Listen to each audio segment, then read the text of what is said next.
Nous avons d'abord travaillé à préparer un document prospectif.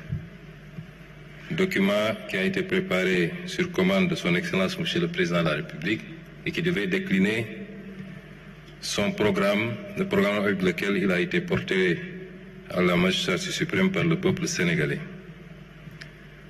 Ce document appelé Vision 2050 était phasé, 3 phases notamment. La phase redressement, qui est une phase qui devait se dérouler sur une périodicité de 3 ans. Je ne sais pas si le présentateur ne suit pas apparemment.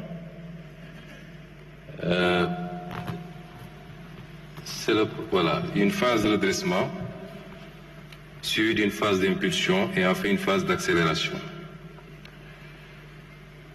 La phase de redressement devait nous permettre de partager la vision, de mobiliser les citoyens, de poser les premières bases de la transformation et d'engranger les premiers résultats de ce travail.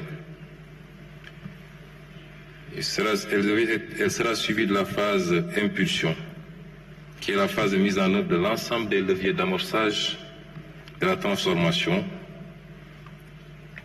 et de la poursuite de la mise en œuvre des stratégies filières.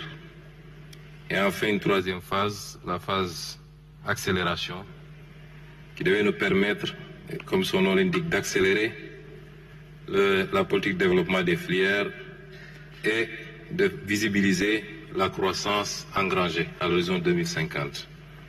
Si vous regardez ce graphique, vous vous rendrez compte que, et ça nous permet de répondre à une question, parce qu'on a l'habitude d'entendre dire que nous demandons aux Sénégalais de patienter jusqu'en 2050. Si vous voyez les courbes qu'il y a au-dessus de ce graphique, vous vous rendrez compte que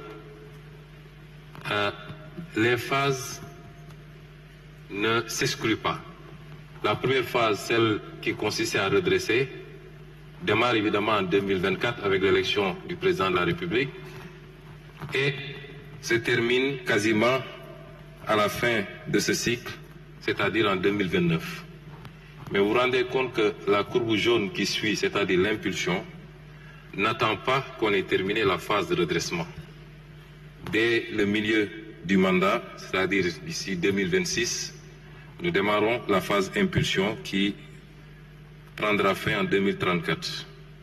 Et la phase accélération démarre presque simultanément avec la phase d'impulsion, ou 1 ou 2 ans après le démarrage de la phase d'impulsion. Et donc avant la fin de la première phase, c'est-à-dire le redressement. C'est une action combinée avec plusieurs phases qui ne s'excluent pas, mais avec la priorisation de l'une ou l'autre phase selon les périodes.